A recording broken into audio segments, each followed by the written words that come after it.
तर दुसरीकडे मराठा आरक्षणाच्या समर्थनासाठी आता आमदारांनी राजीनामे द्यायला सुरुवात केलेली आहे।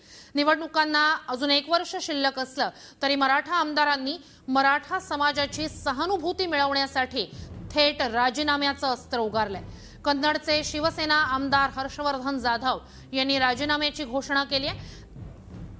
ते आज सकाळी 11 वाजता विधानसभा अध्यक्षांना भेटून राजीनामा सादर करणार आहेत। तर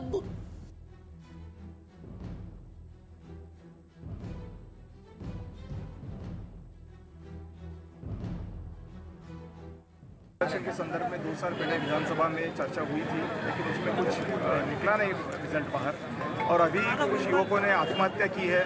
तो सिचुएशन बहुत गंभीर बन चुकी है। अभी सरकार ने तुरंत अध्यादेश निकाल के ये सिचुएशन को काबू में लाना जरूरी है, लेकिन सरकार ऐसा कुछ नहीं कर रही है। इसके लिए मैं ऐसा सोचता हूँ कि विधानसभा में रह के अगर मैं ये काम नहीं कर पाता हूँ तो मुझे वहाँ सदस्य रहने का कोई मतलब नहीं आता है, इसलिए मैं वहाँ से रिजाइन करता हूँ। तरी आता त्या माणसाने मराठा समाजाची सहनशीलता संपल्याची जाणीव सगळ्यात अगोदर महाराष्ट्रात कोणी करून दिली तर ती काकासाहेब शिंदेने करून दिली, आणि त्याचा आदर, त्याचा सन्मान आणि त्याचं बलिदान व्यर्थ जाऊ नये, आणि म्हणून मराठा समाजाचा अभिमान, मराठा समाजाचा स्वाभिमान आणि मराठा समाजाच्या मागण्या या पूर्ण होत नाही, याकरता मी या विधानसभेच्या मराठा समाजाच्या स्वाभिमानासाठी अभिमानासाठी आमदारकीचा राजीनामा देतात।